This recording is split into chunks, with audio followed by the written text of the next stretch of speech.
कल्पना कीजिए, आप सिर्फ 13 साल के हैं और स्कूल या दोस्तों की फिक्र की जगह आप एक तंग अंधेरी अटारी में छिपे हैं। बाहर से कोई भी आहट आती है तो दिल जोरों से धड़कता है, क्योंकि पकड़े जाने का मतलब मौत हो सकता है। हाँ, ये एनी फ्रैंक की रोज की सच्चाई थी। बिल्कुल। आज हम उनकी डायरी पर थोड़ी गहराई से बात करेंगे। मतलब सिर्फ एक ऐतिहासिक दस्तावेज की तरह नहीं, नहीं, बिल्कुल नहीं। बल्कि हौसले और उम्मीद की एक कहानी के तौर पर, जो शायद आज भी हमें बहुत कुछ सिखा सकती है। हाँ, ये एक किताब से कहीं ज्यादा है। ये उस मुश्किल दौर का आईना है और साथ ही एक युवा मन की उड़ान भी, जो बहुत घुटन भरे माहौल में भी आप सोचिए सांस लेने की कोशिश कर रहा था। एनी की डायरी हमें उन लाखों आवाजों के करीब ले जाती है जिन्हें इतिहास के उस काले दौर ने खामोश कर दिया था। तो हमारा मकसद सिर्फ घटनाएं दोहराना नहीं है, सही। बल्कि एनी के शब्दों के जरिए वो जो इंसानी जज्बा होता है ना, उसकी गहराइयों को समझना है। तो चलिए शुरू करते हैं। एनी ने ये डायरी लिखना शुरू ही क्यों किया था? क्या ये सिर्फ एक शौक था या कुछ और? ये असल में एक जरूरत ज्यादा थी, कह सकते हैं। 13वें जन्मदिन पर उसे तोहफे में एक नोटबुक मिली थी और उसी को एनी ने अपना सबसे भरोसेमंद दोस्त बना लिया, किट्टी। किट्टी। हाँ, अब सोचिए, बाहरी दुनिया से एकदम कटे हुए, एम्स्टर्डम में नाजियों के डर से छुपे हुए, ये डायरी ही उसका एकमात्र सहारा बन गई थी। इसमें वो अपने डर, अपनी उम्मीदें, अपनी मतलब वो जो टीनेज वाली उलझनें होती हैं, हाँ बिल्कुल। और उस गुप्त एनेक्स की घुटन भरी सच्चाई, सब कुछ वो किट्टी के साथ बांटती थी। यानी एक तरह से लिखना उसके लिए खुद को जिंदा महसूस करने का जरिया बन गया था। बिल्कुल। और यहीं से एक बहुत अहम बात सामने आती है। क्या? कि जब बाहरी दुनिया आपसे आपकी पहचान छीनने पर तुली हो, तब लिखना या किसी भी तरह से खुद को अभिव्यक्त करना, ये सिर्फ सुकून नहीं देता। अच्छा। ये अपनी पहचान बनाए रखने का, अपने वजूद को महसूस करने का एक तरीका बन जाता है। एनी के लिए डायरी एक, आप कह सकते हैं, मानसिक पनाड़ा थी। एक सेफ स्पेस। हाँ बिल्कुल, जहां वो सिर्फ एक शिकार नहीं थी, बल्कि एक सोचने समझने वाली, महसूस करने वाली इंसान थी। ये उसके लिए अपने विचारों को सहेजने और उस अमानवीय माहौल में अपनी इंसानियत को बचा रखने का तरीका था। हाँ, ये दिलचस्प है कि लिखना सिर्फ भावनाएं निकालने के लिए नहीं, बल्कि खुद को बनाए रखने का भी जरिया हो सकता है, खासकर ऐसे मुश्किल हालात में। निश्चित रूप से। अच्छा, उस जगह के बारे में थोड़ा और जानना चाहेंगे जहां वो छिपी थी, सीक्रेट एनेक्स। वो कैसी जगह थी? हाँ, गुप्त एनेक्स। ये एनी के पिता ओटो फ्रैंक, उनके ऑफिस की इमारत के पीछे छिपा हुआ एक हिस्सा था। ओके। और वहां कुल 8 लोग थे, फ्रैंक परिवार, वैंडान परिवार और एक डेंटिस्ट मिस्टर डिसल। ये सब 2 साल से ज्यादा वक्त तक वहां छिपे रहे। हाँ, और सोचिए, दिन के वक्त तो बिल्कुल खामोश रहना पड़ता था, एकदम चुप, ताकि नीचे जो लोग ऑफिस में काम कर रहे हैं उन्हें कोई शक ना हो। खिड़कियां काले पर्दों से ढकी रहती थीं, फुसफुसा कर बात करनी होती थी, यहां तक कि मतलब टॉयलेट फ्लश करने में भी बहुत सावधानी बरतनी पड़ती थी। बाप रे, 2 साल ऐसे बिना बाहर निकले, बिना ताजी हवा में सांस लिए। एनी अपनी डायरी में इसका जिक्र कैसे करती है? वो लिखती है, वो राशन के बंधे बंधाए बेस्वाद खाने के बारे में लिखती है। नीचे सड़क पर चलने वालों के कदमों की आहट से जो डर लगता था, उसके बारे में लिखती है। और सबसे ज्यादा वो बाहर जाने की, आसमान देखने की, हवा महसूस करने की अपनी जो गहरी इच्छा थी, उसके बारे में लिखती है। हाँ, ये तो सोचा जा सकता है। एक जगह वो लिखती है कि उसे साइकिल चलाने की, दौड़ने की कितनी याद आती है। ये सब पढ़कर आज हमें अपनी रोजमर्रा की आजादी कितनी बड़ी नेमत लगती है ना। ये बिल्कुल सच है। हम बाहर निकलना, घूमना फिरना, दोस्तों से मिलना, खुलकर हंसना, इन सबको कितना मतलब फॉर ग्रांटेड ले लेते हैं। हाँ, एनी की कहानी याद दिलाती कि ये आजादी सिर्फ कहीं आने जाने तक ही नहीं है। आपने बहुत जरूरी बात कही। ये सिर्फ जिस्मानी कैद नहीं थी, ये एक जहनी दबाव था। लगातार डर के साए में जीना, हर पल पकड़े जाने का खौफ, ये इंसान के मन पर बहुत गहरा असर डालता है। उनकी आज़ादी सिर्फ दरवाजे के बाहर कदम रखने तक सीमित नहीं थी, वो बिना डर के जीने की, सोचने की, महसूस करने की आज़ादी भी छीन ली गई थी। सही। तो उनकी कहानी हमें सिखाती है कि सच्ची स्वतंत्रता शायद इस मानसिक सुरक्षा में भी है, जिसे हम अक्सर नजरअंदाज कर देते हैं। और कमाल की बात यह है कि इसी भयानक माहौल के बीच एनी की डायरी में एक और दुनिया भी चल रही थी। हाँ, एक आम किशोरी की दुनिया। बिल्कुल। और यही इस डायरी की सबसे असाधारण बातों में से एक है। बाहर की दुनिया में जंग और मौत का साया मंडरा रहा था, लेकिन एनी अपनी डायरी में, आप देखिए, मुहासों की चिंता कर रही है, अपनी सहेलियों को याद कर रही है, और उसी एनेक्स में छिपे पीटर वैन डान के लिए अपनी बदलती हुई भावनाएं, अपने पहले प्यार के बारे में लिख रही है। हाँ। ये मासूमियत और वो भयावता, इनका एक साथ होना डायरी को बेहद मानवीय और सच्चा बना देता है। और यही विरोधाभास शायद हमें एनी से जुड़ता भी है। ये दिखाता है कि जिंदगी की छोटी छोटी बातें, इंसानी रिश्ते, बड़े होने की जद्दोजहद, ये सब कितने भी मुश्किल हालात क्यों न हो, अपना रास्ता ढूंढ ही लेते। निश्चित रूप से। और ये हमें उस तरीके पर सोचने को मजबूर करता है कि इंसान कैसे, मतलब कितनी भी मुश्किल हो, जीने की वजह ढूंढता है। एनी और एनेक्स के बाकी लोग सिर्फ छिपकर दिन नहीं काट रहे थे, वो बाकायदा जन्मदिन मनाते थे, हानुका का त्योहार मनाते थे, पढ़ते थे, भविष्य के सपने देखते थे। अच्छा। हाँ, ये उस अराजकता में एक तरह की सामान्यता, एक लय बनाए रखने की कोशिश थी। ये दिखाता है कि इंसानी रूह कैसे अंधेरे में भी रोशनी ढूंढती है, कैसे टूटन के बीच भी जुड़ाव और विकास की उम्मीद रखती है। ये सामान्यता की तलाश ही शायद उस असामान्य स्थिति से लड़ने का एक तरीका था। लेकिन एनी सिर्फ अपनी पर्सनल फीलिंग्स या रोज की घटनाओं के बारे में ही नहीं लिखती थी, उसकी सोच काफी गहरी भी थी। हाँ बिल्कुल, जैसे जैसे वो बड़ी हुई उसकी सोच में एक परिपक्वता आती है। वो युद्ध, इंसानियत, न्याय और दुनिया में जो नफरत फैली थी उसके कारणों पर विचार करती है। वो सवाल उठाती है कि लोग एक दूसरे के साथ ऐसा क्यों करते हैं। वो प्रकृति की सुंदरता और इंसानी रिश्तों की जो उलझनें होती हैं उन पर लिखती है। और उसका वो मशहूर वाक्य भी है जो आज भी गूंजता है। हाँ, सब कुछ के बावजूद मेरा अब भी मानना है कि लोग दिल से वास्तव में अच्छे होते हैं। ये सोचना ही हैरान कर देता है। एक किशोरी जो इतनी नफरत और क्रूरता का सामना कर रही थी, जिसके समुदाय को योजना बनाकर खत्म किया जा रहा था, हाँ। वो फिर भी इंसानियत की बुनियादी अच्छाई में अपना विश्वास बनाए रखने की बात करती है। ये अविश्वसनीय लगता है। क्या ये सिर्फ भोलापन था या कुछ और था ये? इसे सिर्फ भोलापन कहना शायद सही नहीं होगा।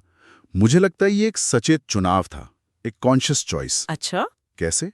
देखिए, ऐसी परिस्थितियों में उम्मीद बनाए रखना, नफरत और कड़वाहट को अपने ऊपर हावी न होने देना, ये अपने आप में प्रतिरोध का, रेजिस्टेंस का एक शक्तिशाली रूप है।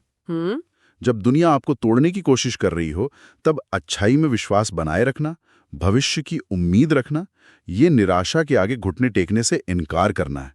ये दिखाता है कि आशा सिर्फ एक भावना नहीं है, ये एक सक्रिय रवैया हो सकती है, अन्याय के खिलाफ एक खामोश विद्रोह। ये बहुत गहरा विचार है, आशा को प्रतिरोध के एक हथियार की तरह देखना। और डायरी में पारिवारिक रिश्तों का भी जिक्र है ना? तनाव वगैरह। हाँ बिल्कुल। एनी अक्सर अपनी माँ के साथ अपने तनाव भरे रिश्ते के बारे में लिखती है। उसे लगता है कि उसकी माँ उसे समझती नहीं है। उसकी बहन मार्गॉट से उसकी तुलना करती हैं।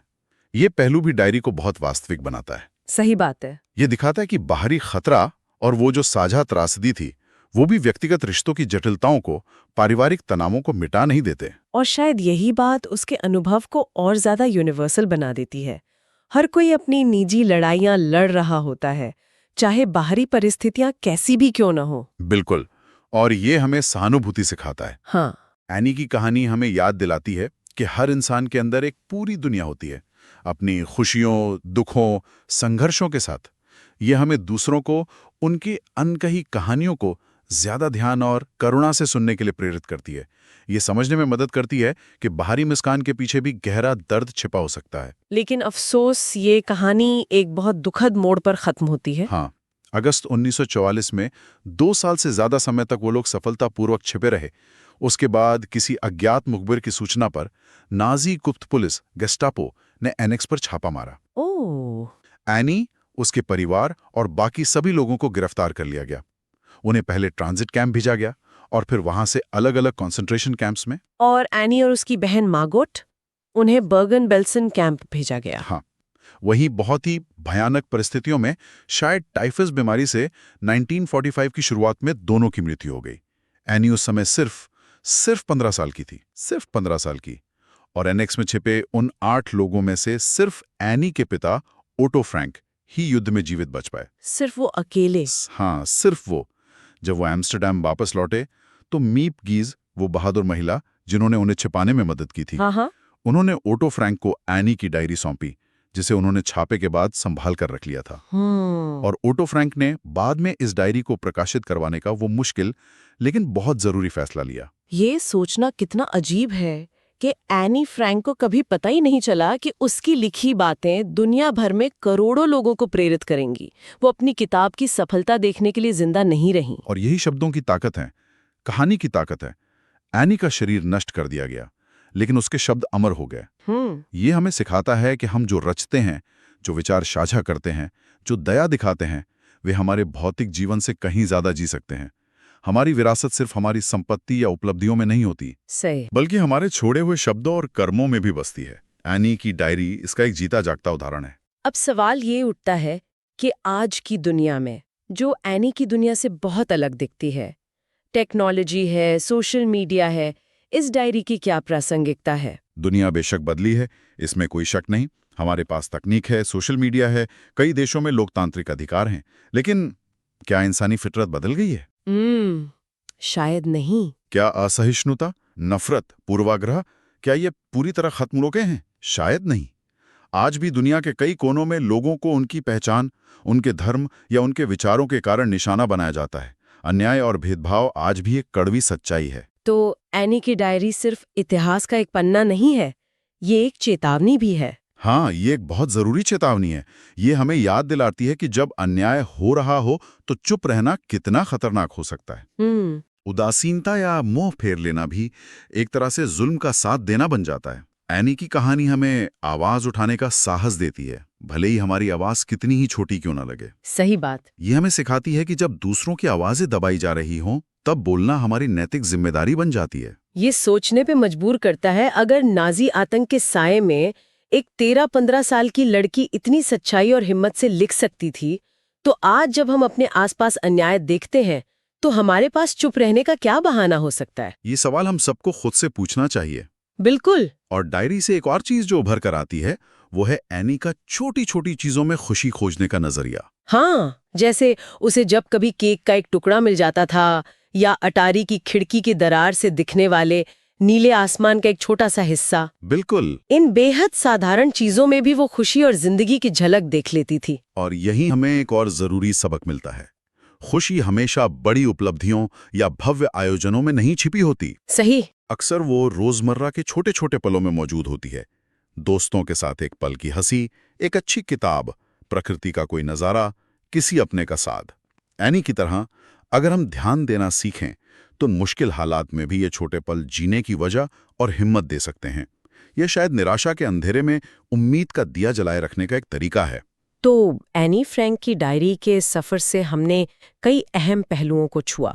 ये सिर्फ एक लड़की की कहानी नहीं, बल्कि मानवीय अनुभव का एक गहरा प्रतिबिंब है। हाँ बिल्कुल। अगर हम आज की बातचीत के कुछ मुख्य विचारों को समेटें तो शायद 8 बातें कह सकते हैं। हाँ, बताइए। पहला, अभिव्यक्ति, खासकर लिखना, मुश्किल समय में न सिर्फ सुकून देता है, बल्कि हमारी पहचान और इंसानियत को बचाए रखने का जरिया भी बन सकता है।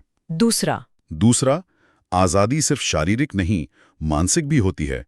डर से मुक्त होकर जीने की आज़ादी एक अनमोल नेमत है। तीसरा, बहुत मुश्किल हालात में भी इंसान सामान्यतः रिश्तों और छोटी खुशियों में जीने की वजह तलाशता है, और यही उसकी जिंदादिली का प्रमाण है। चौथा, उम्मीद बनाए रखना सिर्फ एक भावना नहीं, बल्कि अन्याय और निराशा के खिलाफ एक सक्रिय प्रतिरोध हो सकता है। पांचवा, साझा दुख भी व्यक्तिगत उलझनों और रिश्तों के तनाव को मिटा नहीं पाता, जो हमें सहानुभूति और मानवीय अनुभव की गहराई सिखाता है। छठा, हमारे शब्द और कहानियां हमारे जीवन से आगे बढ़कर जी सकते हैं और एक स्थायी विरासत छोड़ सकते हैं। सातवां, अन्याय के खिलाफ आवाज उठाना सिर्फ एक विकल्प नहीं, बल्कि एक नैतिक जिम्मेदारी है, और चुप्पी खतरनाक हो सकती है। और आठवां, सच्ची खुशी अक्सर बड़े लक्ष्यों में नहीं, बल्कि रोजमर्रा के छोटे साधारण पलों में पाई जा सकती है, अगर हम उन्हें देखना सीखें। एनी फ्रैंक का एक और कथन है जो इस मौके पर याद आता है।